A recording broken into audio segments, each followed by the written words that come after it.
I'm loving it. Hey guys, what's going on? Well, apparently you can meme things into reality. Babylon 5 series reboot from J. Michael Straczynski in the works at the CW. The CW, you say?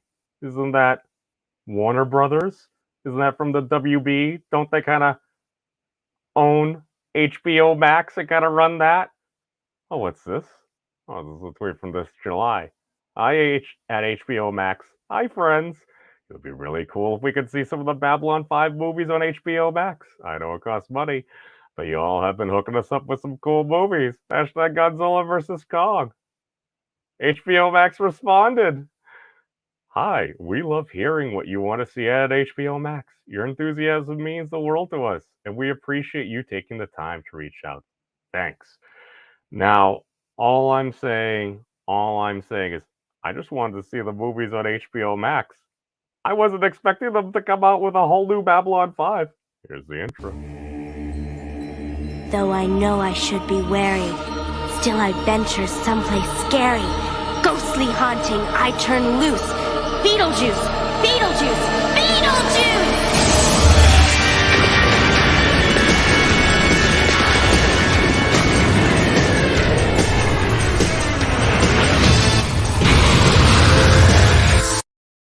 Welcome, everybody.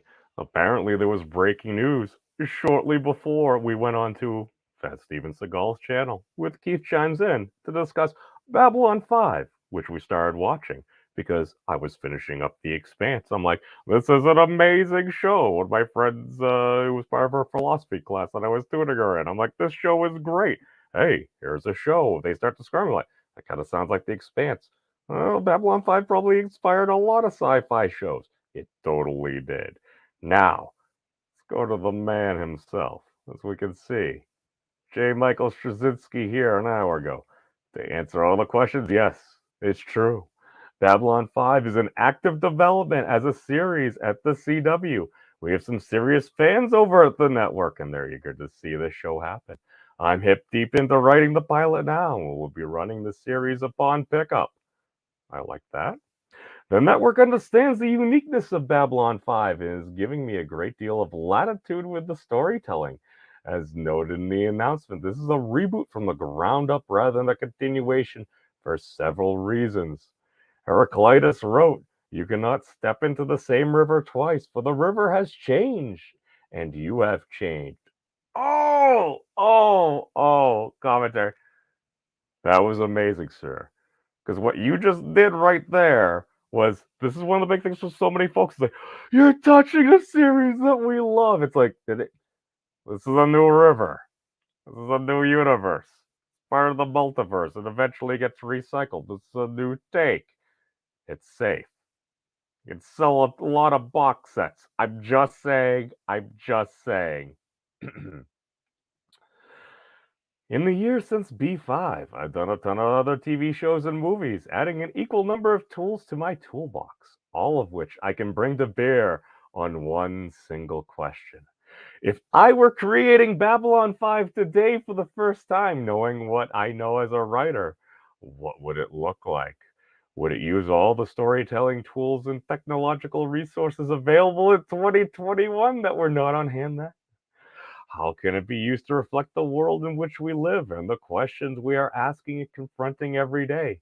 Fans regularly point out how prescient the show was and is of our current world. That's totally true. It would be fun to take a shot at looking further down the road. So we will not be retelling the same story in the same way because of what Heraclitus wrote about the river. That would be no fun and no surprises. Better go the way of Westworld or Battlestar Galactica, where you take the original elements that are evergreens and put them in a blender with a ton of new challenging ideas to create something fresh yet similar and perhaps pine scented. To those asking why not just do a continuation for a network series like this, it can't be done because over half our cast are still stubbornly on the other side of the rim. It's true. We've lost some folks. How do you telling continuing story of the original Londo without the original Veer or Jakar? Or how do you tell Sheridan's story without Delenn? Or the story of B5 without Franklin, Garibaldi, Zack? These are good questions, sir. The original Babylon 5 was ridiculously innovative and the first to use CGI to create ships and characters, and among the very first to shoot widescreen with a vigorous 5.1 mix. Most of all, the first time Babylon 5 introduced viewers accustomed to episodic television to the concept of a 5-year arc with pre-planned beginning, middle, and end, creating a brand new paradigm for television storytelling that has subsequently become the norm.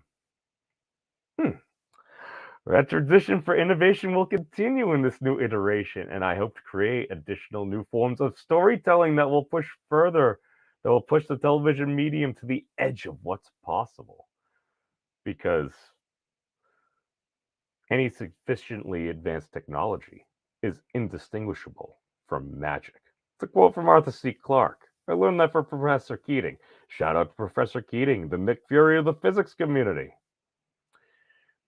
Let me conclude by just saying how supportive and enthusiastic everyone at the CW has been and is being with this project. They understand the unique position Babylon 5 occupies both in television and with its legions of fans, and are doing everything they can to ensure the maximum in creative freedom. A new story that will bring in new viewers while honoring all that has come before. Onward. I mean, I got the Deadline article and stuff like that, but I'm sure a bunch of other folks have read it. I'd rather actually, I don't know, maybe go to the source. That's what we used to be told. But I don't know. I think it should be excited. But hell, I see you there, Dave, Dr. Smith, Tim Possible, and Joe. Shout out to my patrons, Joe, Franco, and Dave M. This broadcast is helped made possible by viewers like you.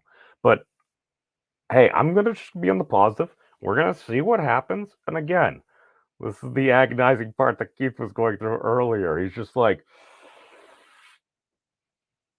I get what I would like to see, but I'm worried its expectations so high. But you know what? Hey, the path never traveled. It's never traveled. The river never taken a dunk in. Hey, if you ain't dunked, you probably haven't dunkarood. I'm just saying those are delicious treats. I feel like we are culturally appropriating kangaroos. I apologize for my speciesism. But that's all I got for right now. Hey, peace out, everybody. Thank you all for watching. And no matter what happens, babble on, my friends. Have you guys checked out the Memes of Destruction's channel? He's an interesting dude. I like him.